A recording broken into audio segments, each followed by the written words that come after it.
മദ്യം ചെറിയ തോതിലല്ലാതെ അളവിൽ കൂടുതൽ കഴിച്ചാൽ എഗെയിൻ ഹൃദ്രോഗം വരും. ഇനി അതും അല്ലെങ്കിൽ രണ്ട് കൂട്ടുകാരൊക്കെ വരികയാണ്, ഒരു കുപ്പി അടിച്ച് കളയാണ്ട് എല്ലാവരും കൂടി കൂടിയിരുന്ന ഒരു 1.5 കുപ്പി അടിക്കുമ്പോഴാണ് ഹോളിഡേ ഹാർട്ട് സിൻഡ്രോം എന്ന് പറഞ്ഞാൽ നെഞ്ചിടിപ്പ് വരുന്നത്. Less than 5 to 10 cigarettes per day ഉപയോഗിക്കുന്ന ആൾക്കാരിൽ മിക്കവാറും വരുന്നത് ഹൃദ്രോഗമായിരിക്കും. ഹാർട്ട് അറ്റാക്കിന് സാധ്യത കൂടുതൽ അല്ലെങ്കിൽ നിരക്കുകൾ കൂടുതൽ ആണുങ്ങൾക്കാണ്. ഹൃദ്രോഗം കൂടുതലും ആണുങ്ങളിൽ തന്നെയാണ്. പക്ഷേ ഇത് പ്രൊട്ടക്ഷൻ സ്ത്രീകൾക്കുള്ളി മെനോപോസ് വരെയുള്ളൂ. ഏതൊക്കെ പേഷ്യൻസിനാണ് ലേസർ ആൻജിയോപ്ലാസ്റ്റി യൂസ്ഫുൾ ആവുന്നത് എന്നുള്ളത്? ലേസർ ആൻജിയോപ്ലാസ്റ്റി എല്ലാ സിമ്പിൾ ആൻജിയോപ്ലാസ്റ്റിക്കോ ഇതിനോ വേണ്ട. വളരെ കുറച്ച് ശതമാനം 100 പേരിൽ എടുക്കുകയാണെങ്കിൽ ചിലപ്പോൾ 5 പേർക്കോ 4 പേർക്കോ മാത്രമേ ലേസർ ആൻജിയോപ്ലാസ്റ്റിയുടെ ആവശ്യകത ഉള്ളൂ. 60-70 വരേണ്ടതായിട്ടുള്ള ഹൃദ്രോഗം ചിലപ്പോൾ വരുന്നത് 40-30 ആക്കി മാറ്റും. ജിമ്മിൽ കുഴഞ്ഞു വീണ് മരിച്ചു എന്നുള്ള രീതിയിൽ അതൊക്കെ ഹാർട്ട് അറ്റാക്ക് ആണ് എന്ന് ഇപ്പൊ പറയാൻ പറ്റില്ലല്ലോ. എല്ലാം പറയാൻ പറ്റില്ല. അതാണ് ഞാൻ പറഞ്ഞത്. ജിമ്മിൽ ഇപ്പോൾ വർക്കൗട്ട് ചെയ്യുന്ന പല പേഷ്യൻസിലും ചിലപ്പോൾ കാർഡിയോമയോപ്പതി ഉണ്ടാകാം. നേരത്തെ പറഞ്ഞ സമയങ്ങളിലൊന്നും ഒരു രോഗിക്കും ജീവൻ നഷ്ടമാകുന്നില്ല. ശരിയായിട്ട് ശ്രദ്ധിച്ചാൽ അവർക്ക് അവരുടെ ജീവിതം പിന്നെയും ഇംപ്രൂവ് ചെയ്യാവുന്നതേ ഉള്ളൂ. ഇപ്പോൾ ഹൈപ്പർ ടെൻഷൻ ഹാർട്ട് അറ്റാക്കിന് ഒരു കാരണമാകുന്നുണ്ടോ?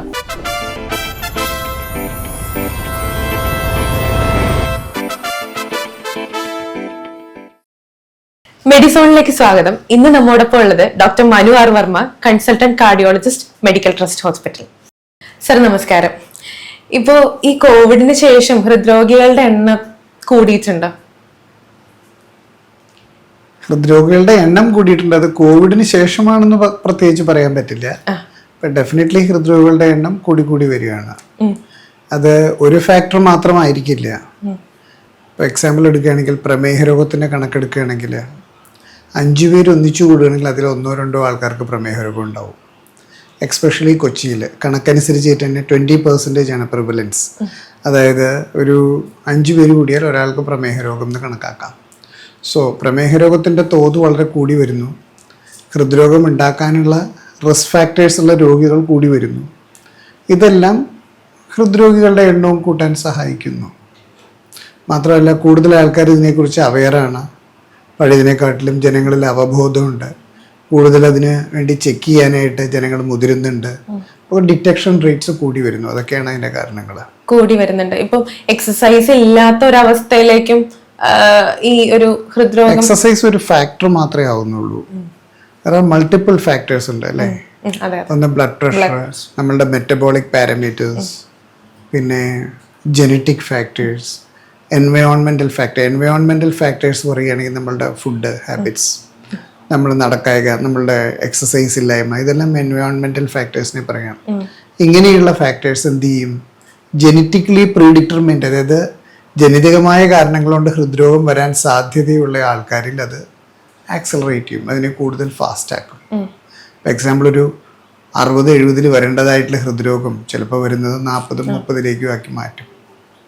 അതാണ് എൻവയോൺമെന്റൽ ഫാക്ടേഴ്സും ജനറ്റിക് ഫാക്ടേഴ്സും കപ്പിൾ ചെയ്യുമ്പോൾ 1+1 = 2 ആയിരിക്കില്ല. 1+1 = 5ഉം 4ഉം ഒക്കെ ആവാം. അതാണ് അതിൻ്റെ ഒരു വ്യത്യാസം. ഇപ്പോൾ നമ്മളൊരു ആരോഗ്യവാനാണ് എന്ന് വിചാരിക്കുന്ന അല്ലെങ്കിൽ ഒരു തോന്നുന്ന ഒരു വ്യക്തിക്ക് ഹാർട്ട് അറ്റാക്ക് വരാനുള്ള ചാൻസ് ഉണ്ടോ? ആരോഗ്യവാനാണെന്ന് തോന്നുന്നത് എന്ത് വെച്ചിട്ടാണ് ആരോഗ്യവാനാണ് ഒരു വ്യക്തി ആരോഗ്യവാനാണ് എന്ന് പറയുന്നത്? എന്തെല്ലാം കാര്യങ്ങളുടെ അടിസ്ഥാനത്തിലാണെന്നനുസരിച്ചിരിക്കും. അപ്പിയറൻസിൽ ഒരു സുന്ദരനായ വ്യക്തിയോ അല്ലെങ്കിൽ സുന്ദരിയായ ഒരു വ്യക്തിയോ അല്ലെങ്കിൽ അവർ ഒബീസ് അല്ല എന്ന് വെച്ചിട്ട് അവർ ആരോഗ്യവാനാവണമെന്നില്ല. അവരുടെ metabolic parameters like blood pressure, blood sugar, cholesterol എന്നിവയുടെ കണക്ക് നമുക്കറിയില്ല. അവരുടെ ജനറ്റിക് ഫാക്ടേഴ്സ് നമുക്ക് അറിയില്ല. ഫാമിലി ഹിസ്റ്ററി നമുക്കറിയില്ല. അപ്പോൾ ഇങ്ങനെയുള്ള ഫാക്ടേഴ്സും കൂടി കണക്കാക്കിയിട്ട് വേണം ഒരു വ്യക്തി ആരോഗ്യവാനാണോ അല്ലയോ എന്ന് പറയേണ്ടത്. പല ആൾക്കാർക്കും സ്വന്തം ബ്ലഡ് പ്രഷർ പോലും അറിയില്ല. അങ്ങനെ ബ്ലഡ് പ്രഷറോ ഇതോ ഒന്നും ചെക്ക് ചെയ്യാണ്ട് പെട്ടെന്ന് ഏതെങ്കിലും ഒരു വർക്കൗട്ട് ചെയ്യുമ്പോഴോ അല്ലെങ്കിൽ മാരത്തോൺ ഓടുമ്പോഴോ ഒക്കെ ആയിരിക്കും ആ വ്യക്തിക്ക് ഒരു ഹാർട്ട് അറ്റാക്കോ അല്ലെങ്കിൽ പെട്ടെന്ന് കുഴഞ്ഞു വീഴുകയോ മുതലായവ കാര്യങ്ങളുണ്ടാവണേ. പിന്നെ എല്ലാം ഹാർട്ട് അറ്റാക്കും ആണെന്ന് പറയാൻ പറ്റില്ല. ചില കാർഡിയോമയോപ്പതീസ്, അതായത് ജനറ്റിക്കലായിട്ട് പ്രീഡിറ്റർമെൻ്റ് ആയിട്ടുള്ള ഹാർട്ട് മസിൽസിന് ഉണ്ടാകുന്ന രോഗങ്ങൾ ചിലപ്പോൾ മറിഞ്ഞിരിക്കും. ഇതേപോലെ എന്തെങ്കിലും ഒരു എക്സസൈസ് ചെയ്യുമ്പോഴോ അല്ലെങ്കിൽ പെട്ടെന്നുണ്ടാകുന്ന ഒരു നെഞ്ചിടിപ്പിൻ്റെ വ്യതിയാനം വരുമ്പോഴോ ആയിരിക്കാം അവർ കുഴഞ്ഞു വീഴുന്നത്. അതുകൊണ്ട് എല്ലാം ഹാർട്ട് അറ്റാക്ക് ആണെന്ന് പറയാൻ പറ്റില്ല, എല്ലാ കുഴഞ്ഞു വീണ് മരണങ്ങളും. നമ്മളിപ്പോ കാണാറുണ്ട് ജിമ്മിൽ കുഴഞ്ഞു വീണ് മരിച്ചു എന്നുള്ള രീതിയിൽ. അതൊക്കെ ഹാർട്ട് അറ്റാക്ക് ആണ് എന്ന് ഇപ്പൊ പറയാൻ പറ്റില്ലല്ലോ. എല്ലാം പറയാൻ പറ്റില്ല. അതാണ് ഞാൻ പറഞ്ഞത്. ജിമ്മിൽ ഇപ്പോൾ വർക്കൗട്ട് ചെയ്യുന്ന പല പേഷ്യൻസിലും ചിലപ്പോൾ കാർഡിയോമയോപ്പതി ഉണ്ടാകാം. കുറേ ശതമാനം ആൾക്കാർ ഹൃദ്രോഗം ഉണ്ടാവാം ഡെഫിനറ്റ്ലി. ചിലർക്ക് വെൻട്രിക്കുലർ ഫിബ്രിലേഷൻ എന്ന് പറയുന്ന ഒരു പെട്ടെന്നുണ്ടാകുന്ന ഒരു ഹൃദയത്തിൻ്റെ സ്പന്ദനങ്ങളിലുള്ള വ്യതിയാനം കൊണ്ട് വരുന്നതാവാം. അപ്പോൾ എല്ലാം ഹാർട്ട് അറ്റാക്ക് ആണെന്ന് പറയാൻ പറ്റില്ല. പക്ഷേ അങ്ങനെയുള്ള രോഗത്തിൻ്റെ കണക്കെടുക്കുമ്പോൾ ചിലപ്പോൾ വളരെ കുറവായിരിക്കും ഹൃദയാഘാതങ്ങളെക്കുറിച്ച് വെച്ച് നോക്കിയാൽ. Example heart attacks will be 10 ആയിരിക്കും, മറ്റേത് വിൽ ബി 10:1 എന്നുള്ള റേഷ്യോ അല്ലെങ്കിൽ 10:0.5 എന്നുള്ള റേഷ്യോ ആയിരിക്കും. ഒരു സമൂഹത്തിൽ കൂടുതലും ഹൃദയാഘാതവും ഹൃദ്രോഗവും ഹാർട്ട് അറ്റാക്ക് തന്നെയാണ്.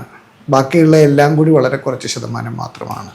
ഇപ്പോൾ കഴിഞ്ഞ ദിവസം ഞാനിങ്ങനെ സ്ക്രോൾ ചെയ്ത് പോയപ്പോൾ കണ്ടതാണ്, സോഷ്യൽ മീഡിയ പ്ലാറ്റ്ഫോമിൽ കണ്ടതാണ്, റിയാക്റ്റീവ് ബ്ലഡ് ടെസ്റ്റ് വഴി നമുക്ക് മുൻകൂട്ടി ഹൃദയാഘാതത്തെ നമുക്ക് ഡിറ്റക്ട് ചെയ്യാൻ പറ്റും എന്നുള്ളത്. അപ്പോൾ ഇതിന്റെ ഒരു ഇതെങ്ങനെയാണ്? High sensitive reactive protein will be helpful to detect. കുറച്ച് റിസ്ക് ഫാക്ടേഴ്സ് കൂടുതലുള്ള ഒരു പേഷ്യൻസിൽ അത് കാണാമെന്നേ ഉള്ളൂ. ഹൈ സെൻസിറ്റീവ് റിയാക്റ്റീവ് പ്രോട്ടീനുള്ള എല്ലാവർക്കും ഹാർട്ട് അറ്റാക്ക് ഉണ്ടാവണമെന്നില്ല.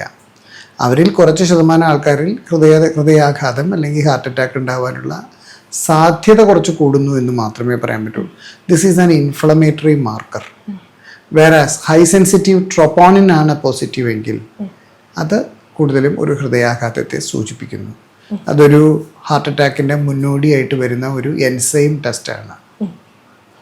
ഇൻഫ്ലമേഷൻ നമ്മുടെ ശരീരത്തിൽ എവിടെ ഇപ്പോൾ ഒരു പൊട്ട് വീണ് കഴിഞ്ഞിട്ടുണ്ടെങ്കിൽ, എക്സാമ്പിൾ ഒരു ചെറിയൊരു നുണൽ പൊങ്ങിയാൽ അല്ലേ, റൂബർ കാലർ എന്ന് പറയും, അതായത് ആ സ്ഥലത്ത് ചുമക്കുക, തൊട്ടാൽ വേദന ഉണ്ടാവുക അല്ലേ. അതേപോലെ ശരീരത്തിൻ്റെ ഉള്ളിൽ ഒരു ഇൻഫ്ലമേഷൻ സബ് ക്ലിനിക്കലായിട്ട് നമുക്ക് മനസ്സിലാക്കാൻ പറ്റാതെ ഉള്ളൊരു ഇൻഫ്ലമേഷൻ്റെ ഒരു തോത് ചെറുതായിട്ട് നിർണ്ണയിക്കുന്ന ഒരു പരിപാടിയാണ് ഹൈ സെൻസിറ്റീവ് റിയാക്റ്റീവ് പ്രോട്ടീൻ. അപ്പോൾ ഹൈ സെൻസിറ്റീവ് റിയാക്റ്റീവ് പ്രോട്ടീൻ ഉള്ള എല്ലാവർക്കും ഹൃദ്രോഗം വരണമെന്നില്ല. പക്ഷേ അത് കൂടുതലാണെങ്കിൽ നല്ലതല്ല, സാധ്യതയുണ്ടാകാം. അത് കൺട്രോൾ ചെയ്യുന്നത് നല്ലതായിരിക്കും. ഹാർട്ട് ഡിസീസുകൾ ഉള്ള ആൾക്കാർക്ക് ഒരുപാട് ട്രീറ്റ്മെന്റ്സ് ഇപ്പോൾ നമുക്ക് അറിയാം. അപ്പോൾ അഡ്വാൻസ്ഡ് ട്രീറ്റ്മെന്റ്സ് ഒരുപാട് വരുന്നുണ്ട്. പക്ഷെ ഇതൊക്കെ സാധാരണ ആളുകൾക്ക് അഫോർഡബിൾ ആണോ എന്നുള്ളതാണ്. ഒരു ഹൃദയാഘാതം അല്ലെങ്കിൽ ഹാർട്ട് അറ്റാക്ക് വരികയാണെങ്കിൽ എമർജൻസി ആയിട്ട് നമുക്ക് ചെയ്യാൻ പറ്റുന്നത് 2 തരം ട്രീറ്റ്മെൻറ്റുകളാണ്. ഒന്ന്, എമർജൻസി ആയിട്ട് കാർഡിയാക് കാത്തറ്ററൈസേഷൻ ലാബിൽ പോയി ആൻജിയോഗ്രാം ചെയ്ത് ബ്ലോക്ക് ഉണ്ടെങ്കിൽ ബ്ലോക്ക് മാറ്റുക. ഇതിന് ഏകദേശം ഒരു 80,000 തൊട്ട് ഒരു 1.25 ലക്ഷം വരെ വരാം. അതാണ് പ്രൈമറി ആൻജിയോപ്ലാസ്റ്റി എന്ന് പറഞ്ഞ ട്രീറ്റ്മെൻറ്റ്. സപ്പോസ് ഈ വ്യക്തിക്ക് സാമ്പത്തികമായിട്ട് അത്രയില്ലെങ്കിൽ ഇതിനെക്കുറിച്ച് ചിന്തിച്ച് കുറേ നേരം കളയുകയല്ല വേണ്ടേ, എമർജൻസി ആയിട്ട് ത്രോംബോലൈസിസ് എന്ന് പറയാം. അതായത് ക്ലോട്ട് ബേസ്റ്റിംഗ്, ക്ലോട്ട് അലിഞ്ഞു പോകാനായിട്ടുള്ള ഇഞ്ചക്ഷൻ എടുക്കാം. അത് 5,000 രൂപ തൊട്ട് 30,000 രൂപയ്ക്കുള്ളിൽ നമുക്കിത് എടുക്കാവുന്നതേ ഉള്ളൂ. അതിൻ്റെ ഫലം നോക്കിയാൽ ആദ്യത്തെ 6 മണിക്കൂറിലാണെങ്കിൽ ഈ ക്ലോട്ട് ബേസ്റ്റിംഗ് മെഡിസിൻ കൊണ്ട് മാത്രം 80% ആൾക്കാരിൽ രോഗത്തിൽ നിന്ന് ശമനം കിട്ടുന്നു. അതിനുശേഷം നമുക്ക് സാമ്പത്തികമൊക്കെ നോക്കി അല്ലെങ്കിൽ ക്രൗഡ് ഫണ്ടിങ്ങോ അല്ലെങ്കിൽ ഇന്ന് സ്മാർട്ട് കാർഡ് ഉണ്ട്, സെൻട്രൽ ഗവൺമെൻറ്റിൻ്റെയും സ്റ്റേറ്റ് ഗവൺമെൻറ്റിൻ്റെയും സ്കീംസ് ഉണ്ട്. അതുവഴി നമുക്ക് സുഖമായിട്ടൊരു ആൻജിയോഗ്രാം ചെയ്ത് ബ്ലോക്ക് ഉണ്ടെങ്കിൽ മാറ്റാവുന്നതേ ഉള്ളൂ. അതുകൊണ്ട് ആരും ആലോചിച്ച് ഒരുപാട് സമയം വേണ്ട. അറ്റ്ലീസ്റ്റ് ത്രോംബോലൈസിസ് എങ്കിലും ചെയ്യുക ഏതെങ്കിലും ഒരു അടുത്തുള്ള ആശുപത്രിയിൽ. വിച്ച് റിക്വയർസ് ഒരു IV ലൈനിൻ്റെയും ഒരു ഇഞ്ചക്ഷൻ്റെയും ആവശ്യം മാത്രമേ ഉള്ളൂ. അതിനേക്കാളും സൗകര്യം കൂടുതലുണ്ട് നമുക്ക് സാമ്പത്തികമായിട്ട് ചെയ്യാൻ പറ്റുന്നുണ്ടെങ്കിൽ ഏറ്റവും നല്ലത് ഡെഫിനറ്റ്ലി പ്രൈമറി ആൻജിയോപ്ലാസ്റ്റി എന്ന് പറയുന്ന രോഗ ചികിത്സാക്രമം തന്നെയാണ്. ഇപ്പോൾ ഹാർട്ട് അറ്റാക്ക് വന്നതിന് ശേഷം നമ്മൾ അതിനുള്ള ട്രീറ്റ്മെന്റ് എടുക്കുന്നതാണോ അത് മുൻകൂട്ടി ഡയഗ്നോസ് ചെയ്തിട്ട് അതിനുള്ള ടെസ്റ്റുകളും കാര്യങ്ങളും ഒക്കെ ഉണ്ടല്ലോ, അതിനുള്ള മെഡിസിൻസും ട്രീറ്റ്മെന്റ്സും എടുക്കുന്നതാണോ കുറച്ചുകൂടി ബെറ്റർ?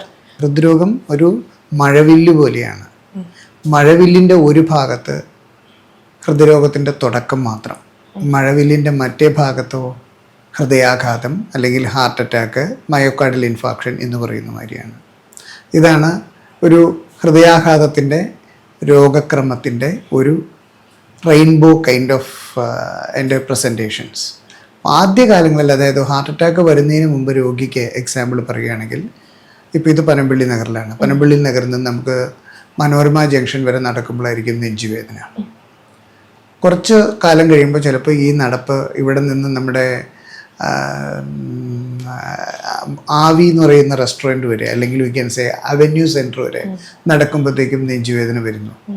പക്ഷേ പേഷ്യൻ്റ് സ്റ്റേബിളാണ്, അവരും വരെ സുഖമായിട്ട് നടക്കാം. അവിടെ എത്തുമ്പോഴേ വേദനയുള്ളൂ. അതിനെ ക്രോണിക് സ്റ്റേബിൾ അഞ്ചേന എന്ന് വിളിക്കുന്നു. അവിടെയൊക്കെ പേഷ്യൻ്റ് സ്റ്റേബിളാണ്. അവിടെ മരുന്നുകൊണ്ട് ചികിത്സിക്കാം. മനസ്സിലായോ? വളരെ കുറച്ച് പൈസയാവുന്നുള്ളൂ കറക്റ്റായിട്ടുള്ള മരുന്നുകൾ എടുത്ത് ചികിത്സിച്ചാൽ. അതല്ല, സാമ്പത്തികമായിട്ട് പറ്റുമെങ്കിൽ ആൻജിയോഗ്രാം ചെയ്ത് ബ്ലോക്ക് ഉണ്ടോ എന്ന് നോക്കി അതിന് വേണ്ട സാങ്കേതികമായിട്ടുള്ള ആൻജിയോപ്ലാസ്റ്റിയോ അല്ലെങ്കിൽ ബൈപ്പാസ് സർജറിയോ ചെയ്ത് ചികിത്സിക്കാം. പക്ഷേ പിന്നെയും നമ്മൾ നോക്കാതിരുന്നാൽ ഈ സ്റ്റേബിളായിട്ടുള്ള പേഷ്യൻ്റ് ബിക്കം അൺസ്റ്റേബിൾ. അതിനെ നമുക്ക് അൺസ്റ്റേബിൾ അഞ്ചേന എന്ന് വിളിക്കാം. അതും കഴിഞ്ഞിപ്പോൾ അപ്പോഴും നമ്മൾ നോക്കാണ്ടിരുന്ന് കഴിയുമ്പോഴാണ് ഹാർട്ട് അറ്റാക്ക് വരുന്നത്. പലപ്പോഴും ചിലപ്പോൾ ഈ ആദ്യ സമയങ്ങളിലെ ക്രോണിക് സ്റ്റേബിൾ അഞ്ചേനയും കിട്ടില്ല, നേരെ അൺസ്റ്റേബിൾ അഞ്ചേനയും ഹാർട്ട് അറ്റാക്കും ആയിരിക്കും വരിക.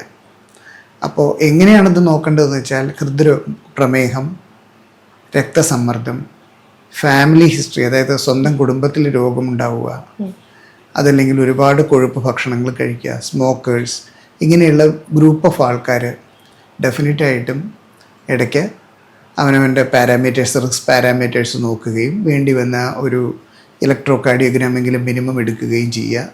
വേണ്ട രോഗനിർണയം നടത്തി ഹൃദയാഘാതം വരാതിരിക്കാനുള്ള അല്ലെങ്കിൽ ഹൃദ്രോഗം വരാതിരിക്കാനായിട്ടുള്ള മുൻകരുതലുകൾ എടുക്കുക. Okay, that is called primary prevention എന്ന് പറയുന്നത്. ഇനി ഇത് രോഗം കണ്ടുപിടിക്കുകയാണെങ്കിൽ എത്രയും വേഗം അടുത്തത് ദാറ്റ് ഈസ് സെക്കൻഡറി പ്രിവെൻഷൻ. വേണ്ട ബ്ലോക്കുകൾ എന്താണെന്ന് വെച്ചാൽ അത് മാറ്റുന്ന പ്രക്രിയ. ഇനി ഹൃദയാഘാതം വന്നു കഴിഞ്ഞാൽ പിന്നെ നമ്മൾ നേരത്തെ പറഞ്ഞ പോലെ ഒന്നുകിൽ ക്ലോട്ട് ബേസ്റ്റിംഗ് ഡ്രഗ്സ് അല്ലെങ്കിൽ ആൻജിയോപ്ലാസ്റ്റി മുതലായവയാണ് നമ്മളുടെ മുമ്പിലുള്ള ചോയ്സ്. രോഗിക്ക് എപ്പോഴും ജീവൻ നഷ്ടപ്പെടുന്നത് ഹൃദയാഘാതം, അതായത് ഹാർട്ട് അറ്റാക്കിൻ്റെ സമയത്താണ്. നേരത്തെ പറഞ്ഞ സമയങ്ങളിലൊന്നും ഒരു രോഗിക്കും ജീവൻ നഷ്ടമാകുന്നില്ല. ശരിയായിട്ട് ശ്രദ്ധിച്ചാൽ അവർക്ക് അവരുടെ ജീവിതം പിന്നെയും ഇമ്പ്രൂവ് ചെയ്യാവുന്നതേ ഉള്ളൂ. ഇപ്പോൾ ഹൈപ്പർ ടെൻഷൻ ഹാർട്ട് അറ്റാക്കിന് ഒരു കാരണമാകുന്നുണ്ടോ? യെസ്, ഹൈപ്പർ ടെൻഷൻ ഒറ്റ കാരണം കൊണ്ടല്ല ഹാർട്ട് അറ്റാക്ക് വരുന്നത്. പല പല കാരണങ്ങളുടെ മൾട്ടിപ്പിൾ എഫക്ട്സ്, അതിനെയാണ് മൾട്ടി ഫാക്ടോറിയൽ ഇൻ ഒറിജിൻ എന്ന് പറയുന്നത്. എക്സാമ്പിൾ പ്രമേഹം, പ്രമേഹം, പ്രഷർ, സിഗരറ്റ് വലി, അല്ലെങ്കിൽ ഫാമിലി ഹിസ്റ്ററി, ഇങ്ങനെ മൾട്ടിപ്പിൾ കാരണങ്ങൾ യോജിച്ച് വരുമ്പോഴാണ് ഒരു വ്യക്തിക്ക് ഹൃദയാഘാതം ഉണ്ടാകുന്നത് അല്ലെങ്കിൽ ഹൃദ്രോഗം ഉണ്ടാകുന്നത്. ഡോക്ടർ, എനിക്ക് 2 ഓപ്ഷൻ തന്നെയാണ്, മദ്യപാനവും പുകവലിയും. ഇതിനകത്ത് ഏത് ചൂസ് ചെയ്താലാണ് എനിക്ക് എളുപ്പത്തിൽ ഹാർട്ട് അറ്റാക്ക് വരാൻ പറ്റും? നിക്കോട്ടിൻ കണ്ടെയ്നിങ് ആയിട്ടുള്ള ഏത് പ്രൊഡക്ട്സ്, എക്സാമ്പിൾ സ്മോക്കിംഗ് ആവാം, അതല്ലെങ്കിൽ പാൻ ഷുഗർ ആവാം, ടുബാക്കോ ഉപയോഗിക്കുന്ന ഇപ്പോഴത്തെ ഗുഡ്ക മുതലായവ ഉപയോഗിക്കുന്ന ആൾക്കാരാവാം, ഇനി പുതിയ കൊക്കൈൻ ഉപയോഗിക്കുന്ന ആൾക്കാരാവാം. ഇവർക്കെല്ലാവർക്കും ഹൃദ്രോഗം വരാനുള്ള സാധ്യത വളരെ ഹൈ ആണ്. മദ്യം ചെറിയ തോതിലല്ലാതെ അളവിൽ കൂടുതൽ കഴിച്ചാൽ എഗെയിൻ ഹൃദ്രോഗം വരും. ഹൃദയത്തിൻ്റെ മാംസപേശികളുടെ ശക്തി ക്ഷയിക്കും. അതിനെ ആൽക്കഹോളിക് കാർഡിയോമയോപ്പതി എന്നുള്ള ഒരു സുന്ദരമായ പേര് അതിന് കൊടുത്തിട്ടുണ്ട്. നല്ല ഭംഗിയുള്ള പേരാണ്. അപ്പോൾ മദ്യമും ഒരു ലിമിറ്റിൽ കൂടുതൽ കഴിച്ചാൽ, എക്സാമ്പിൾ 2 ലാർജിന് കൂടുതൽ കഴിക്കുകയാണെങ്കിൽ, അതായത് 120 ml കൂടി റെഗുലറായിട്ട് മദ്യപാനം നടക്കുകയാണെങ്കിൽ ഈ പറഞ്ഞ രോഗം വരാം. ഇനി അതും അല്ലെങ്കിൽ 2 കൂട്ടുകാരൊക്കെ വരികയാണ്, ഒരു കുപ്പി അടിച്ച് കളയാണ്ട് എല്ലാവരും കൂടി കൂടിയിരുന്ന ഒരു 1.5 കുപ്പി അടിക്കുമ്പോഴാണ് ഹോളിഡേ ഹാർട്ട് സിൻഡ്രോം എന്ന് പറഞ്ഞാൽ നെഞ്ചിടിപ്പ് വരുന്നത്. അപ്പോൾ ഇതെല്ലാം ഡോക്യുമെൻറ്റഡ് ആയിട്ടുള്ള പ്രോബ്ലംസ് ആണ് ആൽക്കഹോളിൻ്റെ. ഹോളിഡേ ഹാർട്ട് സിൻഡ്രോം എന്ന് പറഞ്ഞാൽ കുറേ വെള്ളം അടിച്ച് കഴിയുമ്പോൾ പെട്ടെന്ന് നെഞ്ചിടിപ്പിൻ്റെ താളക്രമം തെറ്റുന്നതിനാണ് ഹോളിഡേ ഹാർട്ട് സിൻഡ്രോം എന്ന് പറയുന്നത്. Less than 5 to 10 cigarettes per day ഉപയോഗിക്കുന്ന ആൾക്കാരിൽ മിക്കവാറും വരുന്നത് ഹൃദ്രോഗമായിരിക്കും. ഹാർട്ട് അറ്റാക്കിനുള്ള സാധ്യതകളാണ് കൂടുതൽ. മോർ ദാൻ 10-15 ഉള്ള ആൾക്കാർക്ക് ഡെഫിനറ്റായിട്ടും ഹാർട്ട് അറ്റാക്ക് വരും. അതിൻ്റെ കൂടെ ക്യാൻസറും കൂടി വരാനുള്ള സാധ്യതകൾ പിന്നെയും കൂടുന്നു. ബോണസാണ്. അയാൾ പ്രമേഹ രോഗിയാണെങ്കിൽ ഒരു 3 times അയാൾക്ക് ഹാർട്ട് അറ്റാക്ക് വരാനുള്ള, അയാൾക്ക് അതിൻ്റെ കൂടെ ഒരു പ്രഷറും കൂടി ഉണ്ടെങ്കിൽ 5 to 10 times ആയി ഹൃദ്രോഗം വരാനുള്ള സാധ്യത. സോ ഓരോ ഫാക്ടർ കൂടുന്തോറും മൾട്ടിപ്ലിക്കേറ്റീവ് എഫക്ട്സ് ആയിരിക്കും നമുക്ക് ഹൃദ്രോഗം വരാനുള്ള സാധ്യതകൾ വരുന്നത്. ഇപ്പോൾ അത് പുറത്തുള്ള ഒരു ധാരണയാണ്, അല്ലെങ്കിൽ ഒരു തെറ്റായിട്ടുള്ള ധാരണയായിരിക്കാം. മേ ബി ആണുങ്ങളുടെ ഇടയിലാണ് നിരക്ക് കൂടുതൽ, ഒരു ഹൃദ്രോഗത്തിന് അല്ലെങ്കിൽ ഹാർട്ട് അറ്റാക്കിന് സാധ്യത കൂടുതൽ അല്ലെങ്കിൽ നിരക്കുകൾ കൂടുതൽ ആണുങ്ങൾക്കാണ് എന്നുള്ള രീതിയിൽ പുറത്ത് അങ്ങനെ ഒരു ടോക്ക് ഉണ്ട്. പക്ഷെ എത്രത്തോളം ശരിയാണ് എന്നുള്ളത് അറിയില്ല. ഹൃദ്രോഗം കൂടുതലും ആണുങ്ങളിൽ തന്നെയാണ്. പക്ഷേ ഇത് പ്രൊട്ടക്ഷൻ സ്ത്രീകൾക്കുള്ളി മെനോപോസ് വരെയുള്ളൂ. മെനോപോസ് കഴിഞ്ഞിട്ടുണ്ടെങ്കിൽ ഡെഫിനറ്റായിട്ട്, അല്ലെങ്കിൽ മെൻസ്ട്രൽ സൈക്കിൾസ് കഴിഞ്ഞിട്ടുണ്ടെങ്കിൽ രണ്ടുപേർക്കും ആൾമോസ്റ്റ് തുല്യമായിട്ട് വരും. പക്ഷേ ഇപ്പോൾ സ്ത്രീകളും പ്രമേഹ രോഗികളാണെങ്കിൽ അവർക്ക് ഹൈ ആണ്, സ്ത്രീകൾ സ്മോക്കിംഗ് ചെയ്യുന്നുണ്ടെങ്കിൽ എഗെയിൻ കൂടുതലാണ്, സ്ത്രീകളുടെ മദ്യപാന നിരക്ക് കൂടുതലാണെങ്കിൽ ഡെഫിനറ്റായിട്ടും ഇതെല്ലാം അവർക്കും ആപ്ലിക്കബിൾ ആണ്. പക്ഷേ ആസ് സച്ച് ആയിട്ടൊരു ജെൻഡർ പ്രൊട്ടക്ഷൻ ഉണ്ട്, സത്യമാണ്. ഇപ്പോൾ ഒരു ഹൃദ്രോഗി എങ്ങനെയാണ് ആൻജിയോഗ്രാം കഴിഞ്ഞിട്ട് ആൻജിയോപ്ലാസ്റ്റി വേണോ അല്ലെങ്കിൽ ബൈപ്പാസ് വേണോ എന്നുള്ളത് ചൂസ് ചെയ്യുന്നത്? അത് അവരുടെ ട്രീറ്റ് ചെയ്യുന്ന ഡോക്ടറുടെ നിർദ്ദേശപ്രകാരമാണ് ചെയ്യേണ്ടത്. എങ്കിലും ഒരു ബ്രോഡ് ഗൈഡ് ലൈൻ ഞാൻ പറയാം. പ്രമേഹ രോഗികൾ, ലോങ് ഡിഫ്യൂസ്, അതായത് ഒരു രക്തധമനിയുടെ ലോങ് ആയിട്ടുള്ള ഡിസീസ്, മൾട്ടിപ്പിൾ ആയിട്ടുള്ള ബ്ലോക്കുകൾ, left main as well as, അതായത് മെയിൻ രക്തധമനിയും പല രക്തധമനികളിലും ബ്ലോക്കുകളുണ്ടെങ്കിൽ, ഇങ്ങനെയുള്ള രക്തധമനികളിൽ ഡെഫിനറ്റായിട്ടും ബൈപ്പാസ് സർജറി കുറച്ചും കൂടി ബെറ്റർ ആയിരിക്കും. ആൻജിയോപ്ലാസ്റ്റിയും ബൈപ്പാസും തമ്മിൽ സംശയം ചോദിക്കുമ്പോൾ രണ്ടുപേർക്കും ചിലപ്പോൾ ഒരേപോലെ ആയിരിക്കാം റിസൾട്ട്. പക്ഷേ റിക്കറൻസ് വരാൻ സാധ്യത പ്രമേഹ രോഗികളിൽ തീർച്ചയായിട്ടും ആൻജിയോപ്ലാസ്റ്റി ചെയ്യുമ്പോൾ റിക്കറൻസ് വരാം ബൈപ്പാസ് സർജറിയെക്കാട്ടിലും. അപ്പോൾ മൾട്ടിപ്പിൾ ബ്ലോക്കുകൾ, ലോങ് ബ്ലോക്കുകൾ, അങ്ങനെയുള്ള സമയത്ത് പ്രമേഹ രോഗവും കൂടി ഉണ്ടെങ്കിൽ ബൈപ്പാസ് സർജറി ആയിരിക്കാം കുറച്ചും കൂടി ബെറ്റർ. പക്ഷേ കുറച്ചൊക്കെ പേഷ്യൻറ്റിൻ്റെ ചൂസ് ചെയ്യും. പല പേഷ്യൻസിനും ബൈപ്പാസ് സർജറി പേടിയാണ്. അങ്ങനെയുള്ള ആൾക്കാർക്ക് definitely angioplasty is a very good option. ഇന്നതേ ചെയ്യാൻ പാടുള്ളൂ എന്നില്ല, കാരണം രണ്ട് ചെയ്താലും ഓൾമോസ്റ്റ് 5 കൊല്ലം കഴിയുമ്പോൾ both of them will be alive as well as നന്നായിട്ടിരിക്കും. പക്ഷേ കുറച്ച് ശതമാനം ആൾക്കാരിൽ ബൈപ്പാസ് അല്ലാതെ ആൻജിയോപ്ലാസ്റ്റി ചെയ്യുന്നതിൽ റിക്കറൻസ് വരാം. അതുകൊണ്ട് മൾട്ടിപ്പിളായിട്ട് നമുക്ക് സാമ്പത്തികമായിട്ട് എടുക്കാൻ പറ്റില്ലാത്തൊരു വ്യക്തി, ഡയബറ്റിക്കും ലോങ് ഡിഫ്യൂസ് ഡിസീസും മൾട്ടിപ്പിൾ ബ്ലോക്കുകളും ഉണ്ടെങ്കിൽ ബൈപ്പാസ് ചൂസ് ചെയ്യുന്നത് നല്ലൊരു ഓപ്ഷനായിട്ട് തന്നെ കണക്കാക്കാം. പക്ഷേ ഇതെല്ലാം നിങ്ങളുടെ ട്രീറ്റ് ചെയ്യുന്ന ഡോക്ടറും കൂടി ആയിട്ട് ഡിസ്കസ് ചെയ്തിട്ട് വേണം തീരുമാനിക്കാൻ. ഇപ്പൊ നമ്മൾ സോഷ്യൽ മീഡിയയിൽ കുറെ കണ്ടിട്ടുണ്ട്, കുറെ വീഡിയോസ് കണ്ടിട്ടുണ്ട്. അപ്പൊ അതിനകത്ത് നിന്നൊക്കെ വരുന്ന ഒരു സംശയമാണ് ഏതൊക്കെ പേഷ്യൻസിനാണ് ലേസർ ആൻജിയോപ്ലാസ്റ്റി യൂസ്ഫുൾ ആവുന്നത് എന്നുള്ളത്. പുതിയതായിട്ടുള്ള മെത്തഡോളജി ആയിട്ടുള്ള ഒരു പുതിയ ഇൻസ്ട്രുമെന്റ്സ് ഉപയോഗിക്കുന്ന ഒരു ആൻജിയോപ്ലാസ്റ്റിയാണ് ഈ ലേസർ ആൻജിയോപ്ലാസ്റ്റി. വളരെ യൂസ്ഫുൾ ആയിട്ടുള്ള ഒരു ആൻജിയോപ്ലാസ്റ്റിയാണ് ലേസർ ആൻജിയോപ്ലാസ്റ്റി. അത് എല്ലാ സമയത്തും ഈ ലേസർ ആൻജിയോപ്ലാസ്റ്റി എല്ലാ കണ്ടീഷനും വേണ്ടിയിട്ടല്ല. ചില ഇമ്പോർട്ടൻ്റ് ആയിട്ടുള്ള കാര്യങ്ങളിലാണ് ലേസർ ആൻജിയോപ്ലാസ്റ്റിക്ക് യൂസ്ഫുൾനെസ്. ഒന്ന്, പേഷ്യൻറ്റിൻ്റെ സ്റ്റെൻറ്റ് ഇട്ടതിന് ശേഷം സ്റ്റെൻറ്റ് അടഞ്ഞുപോയി, അതായത് റീസ്റ്റിനോസിസ് എന്ന് പറയും, അത് രണ്ടാമത് രോഗം വരികയാണ്. അങ്ങനെയുള്ള സ്റ്റെൻറ്റ് അടഞ്ഞു പോയിട്ടുള്ള രോഗികളുടെ രണ്ടാമത് അത് ഓപ്പൺ ചെയ്യാനായിട്ടുള്ള ആൻജിയോപ്ലാസ്റ്റി ചെയ്യുമ്പോൾ ലേസർ വളരെ യൂസ്ഫുള്ളാണ്. 2, laser angioplasty will be very useful. Lot of clot രക്തധമനിയുടെ ഉള്ളിലുള്ളപ്പോൾ ആൻജിയോപ്ലാസ്റ്റി ചെയ്യുന്ന സമയത്ത് ലേസർ ആൻജിയോപ്ലാസ്റ്റി വളരെ യൂസ്ഫുള്ളാണ്, ക്ലോട്ട് അധികം മൈഗ്രേറ്റ് ചെയ്ത് പോകാതിരിക്കാൻ. സിമിലർലി ചിലപ്പോൾ ടോട്ടലി അടഞ്ഞു കിടക്കുന്ന രക്തധമനി തുറക്കാൻ വേണ്ടി വയറുകൾ പാസ് ചെയ്യുന്ന സമയത്ത് ലേസർ ആൻജിയോപ്ലാസ്റ്റി സഹായകമാവാം. പക്ഷേ ലേസർ ആൻജിയോപ്ലാസ്റ്റി എല്ലാ സിമ്പിൾ ആൻജിയോപ്ലാസ്റ്റിക്കോ ഇതിനോ വേണ്ട. വളരെ കുറച്ച് ശതമാനം, 100 പേരിൽ എടുക്കുകയാണെങ്കിൽ ചിലപ്പോൾ 5 പേർക്കോ 4 പേർക്കോ മാത്രമേ ലേസർ ആൻജിയോപ്ലാസ്റ്റിയുടെ ആവശ്യകത ഉള്ളൂ. അത് മാത്രമല്ല കോസ്റ്റ് വളരെ കോസ്റ്റ്ലിയാണിത്. മെഷീൻ ഈസ് അറൗണ്ട് 2.5 crores ഉണ്ട്. 1-2 എന്നറിയാം പേഷ്യൻസിന് വേണ്ടി മാത്രമേ ഇതൊക്കെ ആവശ്യമുള്ളൂ. അപ്പോൾ എല്ലാ പേഷ്യൻസിനും എല്ലാ ആൻജിയോപ്ലാസ്റ്റിക്കും എല്ലാ ബ്ലോക്കുകളും മാറ്റാനൊന്നും ലേസർ ആൻജിയോപ്ലാസ്റ്റിയുടെ ആവശ്യമില്ല. അതൊരു തെറ്റിദ്ധാരണയാണ്. വളരെ കുറച്ച് ശതമാനം ആൾക്കാരിൽ മാത്രമേ ലേസർ ആൻജിയോപ്ലാസ്റ്റിയുടെ യൂസ് ഉള്ളൂ. ആ ലേസർ ആൻജിയോപ്ലാസ്റ്റി അല്ലാതെ അതിനും കോംപ്ലിക്കേഷൻസും എല്ലാം ഉണ്ട്. ഇപ്പോൾ ലേസർ ആൻജിയോപ്ലാസ്റ്റി ബൈപ്പാസ് സർജറിക്ക് ഒരു മറുമരുന്നൊന്നുമല്ല. ലേസർ ആൻജിയോപ്ലാസ്റ്റി ഒരു പർട്ടിക്കുലർ സിറ്റുവേഷൻസിലും ഉപയോഗിക്കേണ്ട ആവശ്യമുള്ള ഒരു ടൂളാണ്. ഇതേപോലെയാണ് നമ്മളുടെ കാൽസ്യം നിറഞ്ഞുള്ള രക്തധമനിയിലെ ബ്ലോക്കുകൾ മാറ്റാനായിട്ട് ഇൻട്രാവാസ്കുലാർ ലിത്തോട്രിപ്സി എന്ന് പറയുന്ന ഒരു ഉപകരണം, ഒരു ബലൂൺ. അതേപോലെ തന്നെ വേറൊരു മെത്തഡോളജിയാണ് ഇൻട്രാവാസ്കുലാർ ലേസിങ്ങും. ബട്ട് ഇപ്പോൾ അവൈലബിൾ ആണ് ഇന്ത്യയിൽ, കൂടുതൽ യൂസ് ചെയ്യുന്നുണ്ട്. Definitely it's A good technology. നമുക്ക് നോക്കാം അതിൻ്റെ വളർച്ച എങ്ങനെയാണെന്ന് ഓരോ പീരീഡ് ഓഫ് ടൈം. ഇപ്പം ഇതിനെക്കുറിച്ച് ഇത്രയേ ഉള്ളൂ. എല്ലാവരും ലേസർ ആൻജിയോപ്ലാസ്റ്റി വേണം എന്ന് വിചാരിക്കുന്നത് തെറ്റാണ്. അതിൻ്റെ ആവശ്യമില്ല. വളരെ കുറച്ച് ശതമാനം ആൾക്കാരിൽ മാത്രമേ ലേസർ ആൻജിയോപ്ലാസ്റ്റി ഇപ്പോഴത്തെ കണ്ടീഷനിൽ ആവശ്യമുള്ളൂ.